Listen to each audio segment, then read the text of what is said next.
नमस्कार दोस्तों। कल हमने जहाँ तक बातचीत की थी उससे आगे हम शुरुआत करते हैं आज। जैसा कि आपको ध्यान होगा, एक बार हम रिवाइज करते हैं। कल हमने बातचीत की थी किस तरह से सुकरात के विचारों का प्रभाव प्लेटो पर आया, प्लेटो के विचारों का प्रभाव अरस्तु पर आया, और अरस्तु के जो विचार आए उन अरस्तु के विचारों के बाद में दर्शन शास्त्र में आत्मा का अध्ययन शुरू हुआ। और वो आत्मा का अध्ययन प्राचीन मनोविज्ञान के रूप में अस्तित्व में आया। ये लगभग 16वीं सदी तक आत्मा के अध्ययन के रूप में रहा। 16वीं सदी में इसके लिए पहली बार साइकोलॉजी शब्द रुडोल्फ गोयकले ने साइकोलॉजिया नामक पुस्तक में दिया। और फिर उसके बाद में, जैसा कि आपको विदित है, देकार्ते नामक विद्वान ने 17वीं सदी में जब इसको भौतिक शास्त्र के साथ में जोड़ने और पढ़ाने का प्रयास किया, तो उस समय हॉब्स, लॉक, कांट, स्पिनोजा जैसे विद्वान, उस समय जो दार्शनिक थे, उन्होंने इसका विरोध किया। और परिणाम ये निकला कि उसके बाद में वो अभिप्राय बदल करके एक नया अभिप्राय आ गया, मन या मस्तिष्क का विज्ञान। 17वीं सदी में इस अभिप्राय को देने का श्रेय जाता है पोम्पोनोजी को, जो इटली के दार्शनिक थे। यहाँ पर हमने ये भी पढ़ने का प्रयास किया था कि पहली बार कांट ने कहा था कि इस विषय वस्तु को मन का विज्ञान होना चाहिए, जबकि मन शब्द का पहला प्रयोग करने का श्रेय जाता है किसको? प्लेटो को। उसके बाद में दोस्तों 17वीं सदी से लेकर 19वीं सदी तक मन ओब्लिक मस्तिष्क का विज्ञान रहा। 19वीं सदी में मन ओब्लिक मस्तिष्क को लेकर के कई तरह के सवाल पैदा हुए। मन कितने होते हैं, मन की गतियाँ क्या होती है, मन और मस्तिष्क में क्या फ़र्क है, ऐसे कुछ सवालों के कारण वो अभिप्राय भी समाप्त हो गया। और फिर 19वीं सदी में विलियम वुंट और विलियम जेम्स के कार्यों से एक नया अभिप्राय निकल कर के आया। वो अभिप्राय था चेतना का विज्ञान के रूप में। चेतना का विज्ञान अभिप्राय को लेकर के कई विद्वानों ने समर्थन किया। इनके समर्थन करने वालों में जो है विलियम जेम्स और वुंट के अलावा जो लोग थे, उसमें टिस्नर, चैडविक, जेम्स ली, विलियम वाइब्स आदि विद्वान थे। और इस प्रकार से चेतना का विज्ञान के रूप में अभिप्राय शुरू हुआ। लेकिन ऐसा कहा जाता है कि 1890 से लेकर के 1905 के बीच में ये अभिप्राय काफ़ी हद तक ऐसी स्थिति में रहा कि कुछ लोग मानते थे, कुछ लोग इस अभिप्राय को नहीं मानते थे। इसीलिए मनोविज्ञान के अंदर इस काल को मनोविज्ञान के अभिप्राय का बंजर काल भी कहते हैं।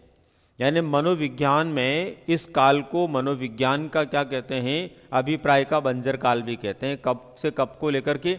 1890 से 1905 के बीच के समय को। दोस्तों, इसी दौर में जब प्राचीन मनोविज्ञान दर्शन शास्त्र के रूप में, दर्शन शास्त्र की शाखा के रूप में पढ़ा जा रहा था, तो उसमें कुछ चेंजेस हुए, कुछ परिवर्तन हुए और एक नए मनोविज्ञान का जन्म हुआ, जिसे हम आधुनिक मनोविज्ञान कहते हैं। और आज हम जो बात करने जा रहे हैं वो करने जा रहे हैं दोस्तों आधुनिक मनोविज्ञान की। आधुनिक मनोविज्ञान, आधुनिक मनोविज्ञान जो है, इसका सूत्रपात कैसे हुआ देखिए। अमेरिकी विद्वान थे विलियम जेम्स। विलियम जेम्स थे। विलियम जेम्स जो थे, इन्होंने 1890 ईस्वी में, विलियम जेम्स ने 1890 ईस्वी में एक पुस्तक लिखी थी, the principle of psychology. The principle of psychology. The principle of psychology नामक इन्होंने पुस्तक लिखी। द प्रिंसिपल ऑफ साइकोलॉजी का मतलब है मनोविज्ञान के सिद्धांत। मनोविज्ञान के सिद्धांत करके इन्होंने लिखी। और ये मनोविज्ञान के सिद्धांत करके जो पुस्तक इन्होंने लिखी, ये जो पुस्तक है मनोविज्ञान के सिद्धांत करके, इस पुस्तक को मनोविज्ञान की पहली पुस्तक का दर्जा दिया जाता है। पहली पुस्तक, यानी विश्व में मनोविज्ञान को लेकर कोई स्वतंत्र पुस्तक पहली बार बनी, तो वो कौन सी बनी दोस्तों? विलियम जेम्स की पुस्तक बनी, द प्रिंसिपल ऑफ साइकोलॉजी। यही वो पुस्तक है दोस्तों जिसके माध्यम से विलियम जेम्स ने क्या किया था? विलियम जेम्स ने मनोविज्ञान की विषय वस्तु को, विलियम जेम्स ने मनोविज्ञान की जो विषय वस्तु थी उसको क्या किया था, इन्होंने अलग किया था। किससे? मनोविज्ञान की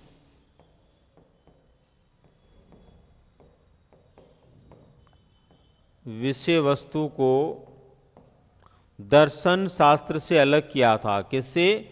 दर्शन शास्त्र से अलग किया था। दर्शन शास्त्र से अलग किया था। तो देखो, मनोविज्ञान की विषय वस्तु को दर्शन शास्त्र से अलग करने का श्रेय किसको जाता है? विलियम जेम्स को जाता है। इन्होंने पहली बार मनोविज्ञान की विषय वस्तु को दर्शन शास्त्र से अलग किया। कौन सी पुस्तक के माध्यम से किया? द प्रिंसिपल ऑफ साइकोलॉजी नामक पुस्तक के माध्यम से किया। ये मनोविज्ञान के सिद्धांत नामक पहली पुस्तक थी। ठीक है दोस्तों, इसीलिए आधुनिक मनोविज्ञान का जनक कहा जाता है किसको?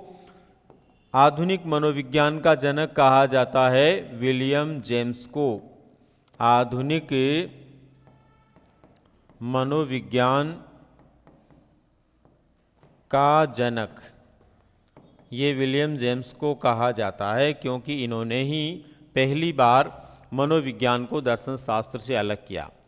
यहाँ पर आपको ये भी ध्यान रखना दोस्तों कि कुछ विद्वान ऐसा मानते हैं कि आधुनिक मनोविज्ञान का सूत्रपात जो हुआ वो प्रयोगात्मक मनोविज्ञान से हुआ, इसलिए प्रयोगात्मक मनोविज्ञान को बनाने का श्रेय जाता है विलियम वुंट को।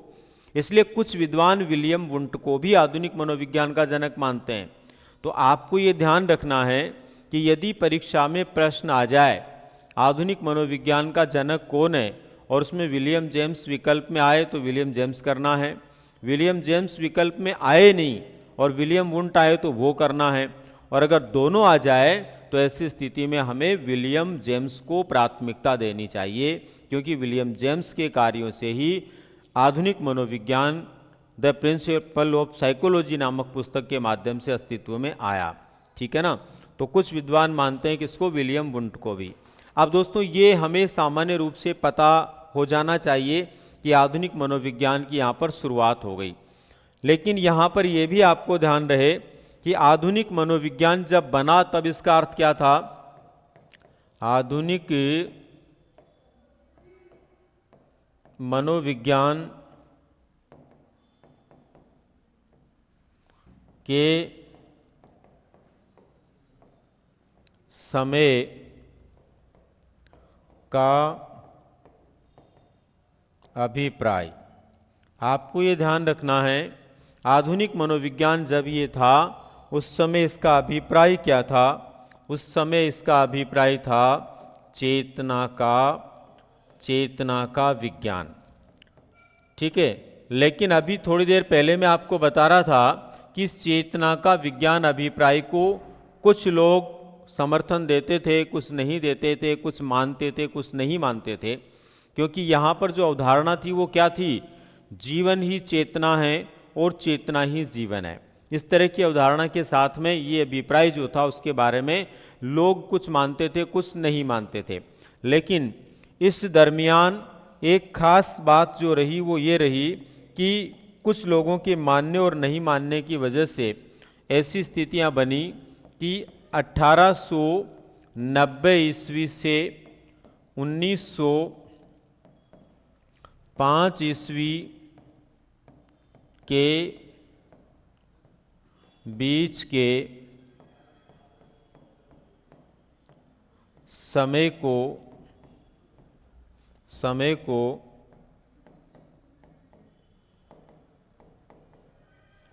मनोविज्ञान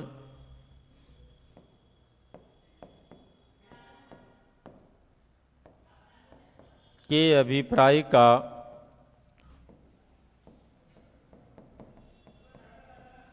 बंजर काल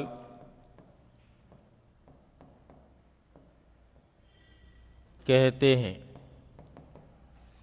1890 ईस्वी से 1905 ईस्वी के बीच का जो काल है उसको मनोविज्ञान के अभिप्राय का कौन सा काल कहते हैं? बंजर काल कहते हैं। ये आपको ध्यान रखना है, पूछा जा सकता है।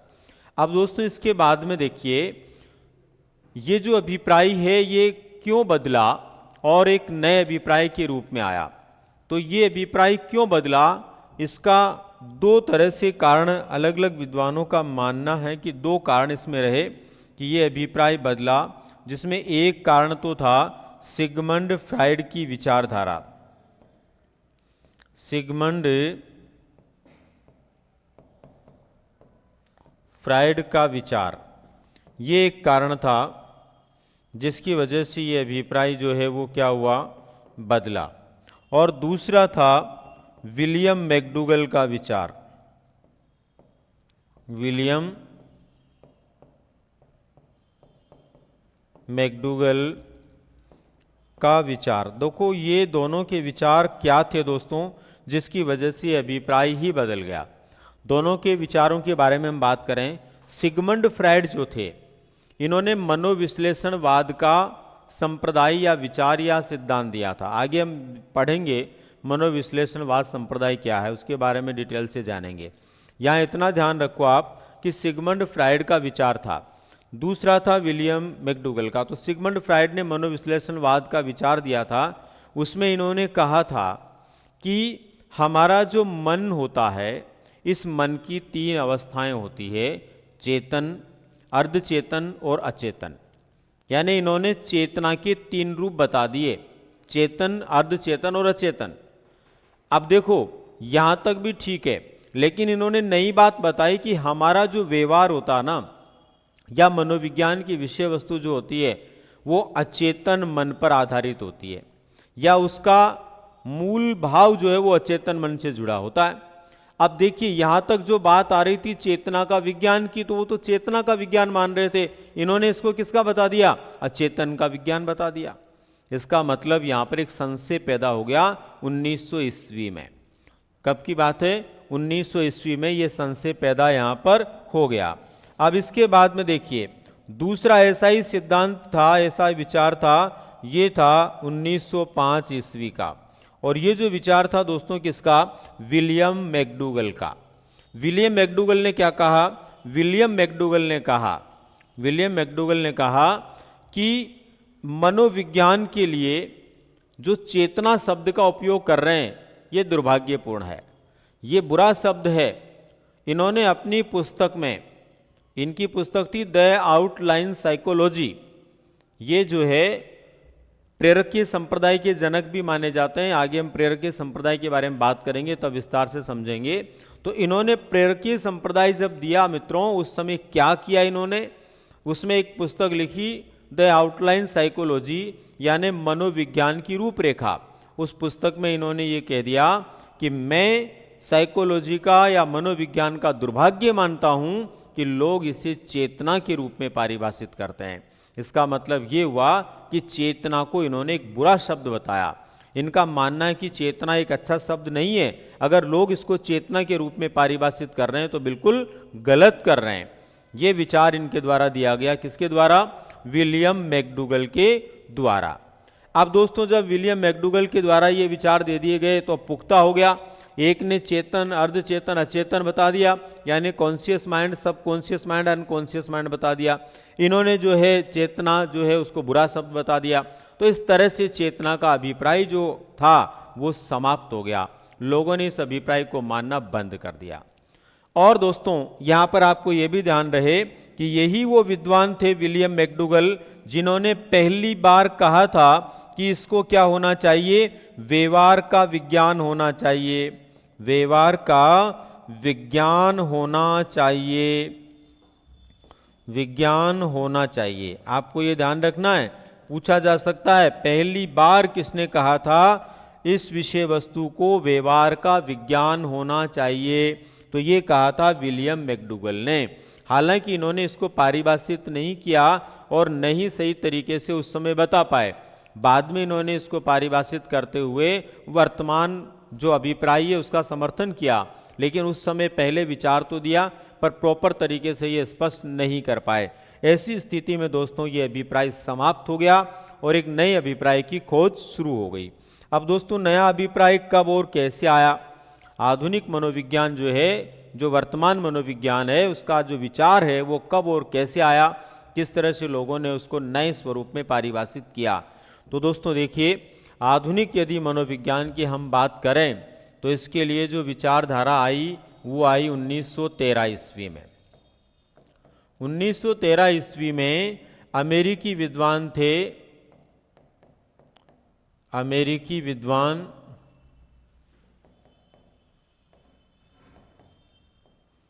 वॉटसन, अमेरिकी विद्वान वॉटसन थे। वॉटसन ने क्या किया मित्रों? वॉटसन ने एक अमेरिकी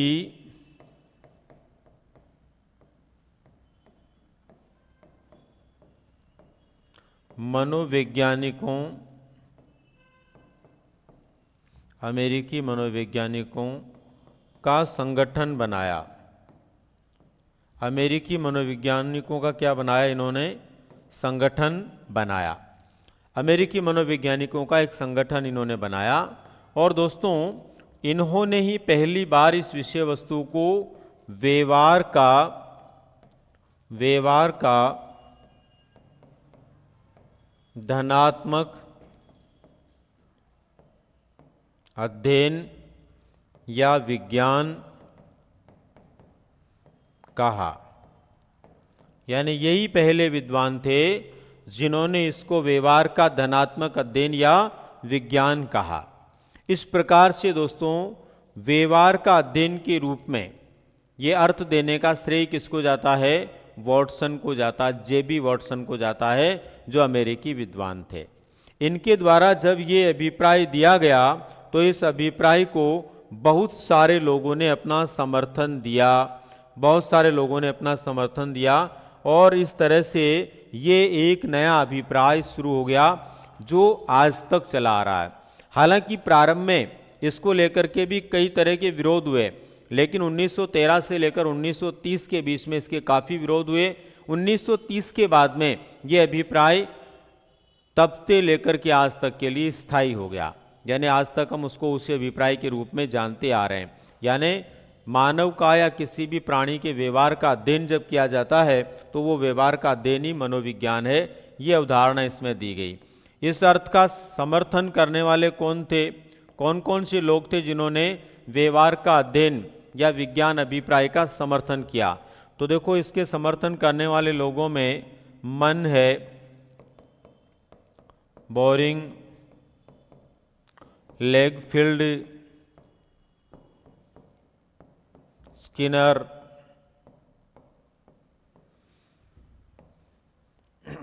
वेल्ड, हल, वुडवर्थ,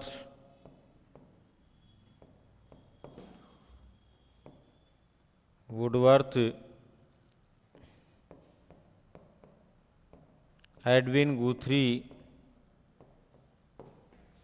मैकडूगल,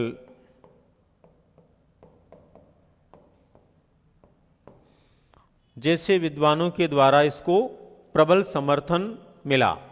और दोस्तों ये नया अभिप्राय निकल कर के आ गया जिसको आज भी हम इस अभिप्राय के रूप में जानते हैं और आज तक ये अभिप्राय इसका चला आ रहा है, व्यवहार का अध्ययन।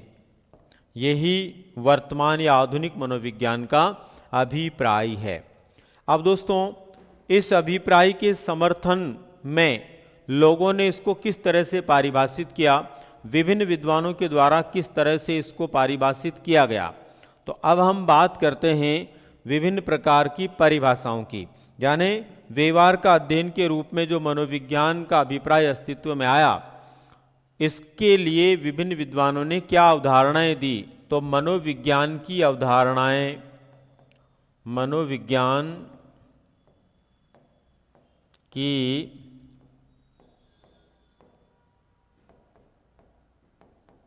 अवधारणाएं, मनोविज्ञान की अवधारणाओं की यदि हम बात करें दोस्तों, तो सबसे पहले हम बात करते हैं वॉटसन के अनुसार। वॉटसन ही तो थे जिन्होंने सबसे पहले इसको ये अभिप्राय दिया।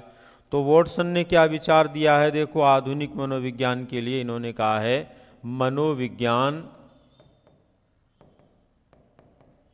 मनोविज्ञान व्यवहार का सकारात्मक मनोविज्ञान व्यवहार का सकारात्मक विज्ञान है। मनोविज्ञान व्यवहार का सकारात्मक विज्ञान है, यानी कि हम लोग जो भी व्यवहार करते हैं या हमारे द्वारा जो भी व्यवहार किया जाता है उसकी सकारात्मकता, यानी जैसे जैसे हम व्यवहार करते हैं वो हमारा व्यवहार सकारात्मक होता जाता है, व्यवहार में व्यवहार प्लस होता जाता है, यानी हमारे व्यवहार में नया व्यवहार प्लस होता जाता है, हम नई चीज़ें सीखते जाते हैं, उससे हमारे व्यवहार में परिष्कार होता जाता है, बदलाव आता जाता है, अच्छे परिवर्तन आते जाते हैं। तो यहाँ पर यही कहा गया है कि व्यवहार में जो धनात्मकता आती है उसको ही क्या कहते हैं, मनोविज्ञान कहते हैं। अब इसके बाद में वुडवर्थ के अनुसार, वुडवर्थ ने कहा है कि सामाजिक वातावरण में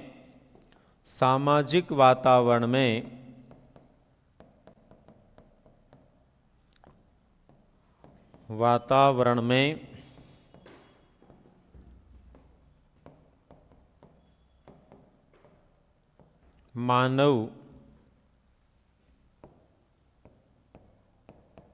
व्यवहार का अध्ययन ही मनोविज्ञान है। यानी कि हम लोग हमारे सामाजिक वातावरण में कैसा बर्ताव करते हैं, कैसा व्यवहार करते हैं।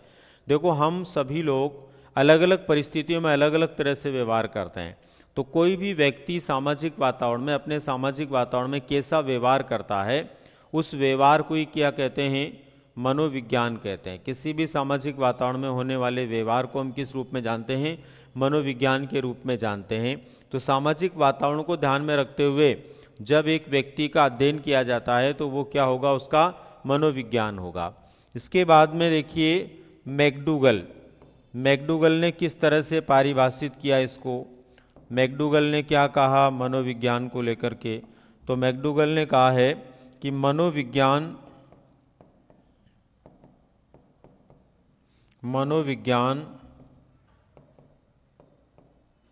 आचरण एवं व्यवहार का यथार्थ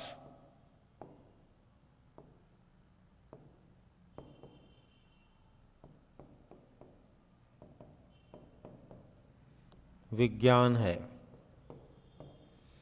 मनोविज्ञान आचरण एवं व्यवहार का यथार्थ विज्ञान है।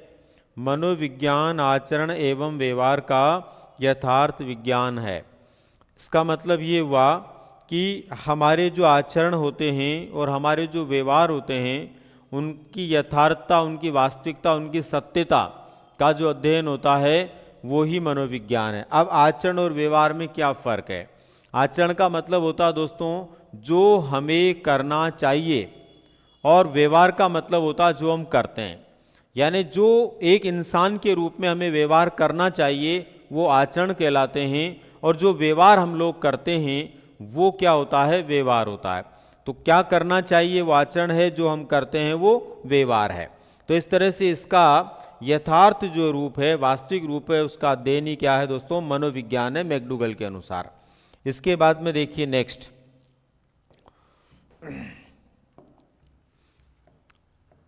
देखिए स्किनर के अनुसार स्किनर किस तरह से मनोविज्ञान को परिभाषित करते हैं। तो स्किनर कहते हैं मनोविज्ञान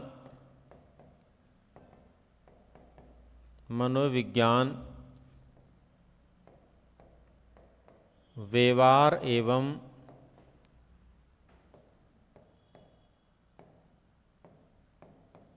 अनुभवों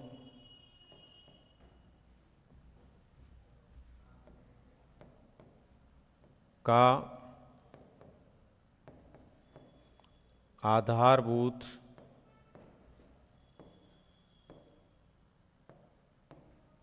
अध्ययन है।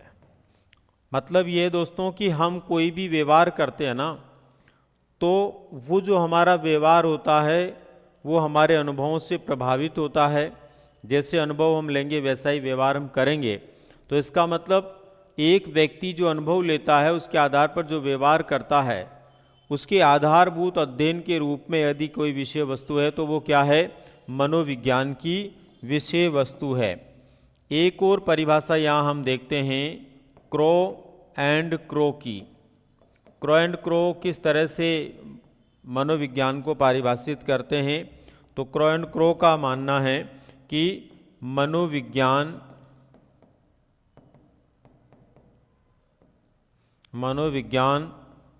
व्यवहार एवं संबंधों का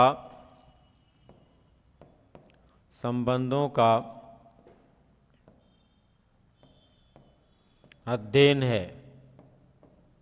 मनोविज्ञान व्यवहार एवं संबंधों का अध्ययन है।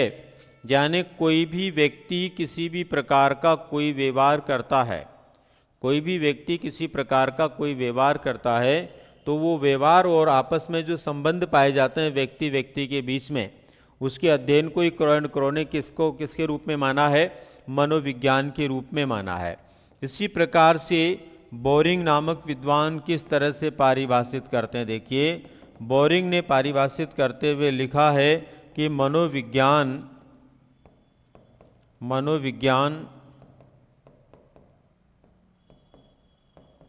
मानव प्रकृति का अध्ययन है।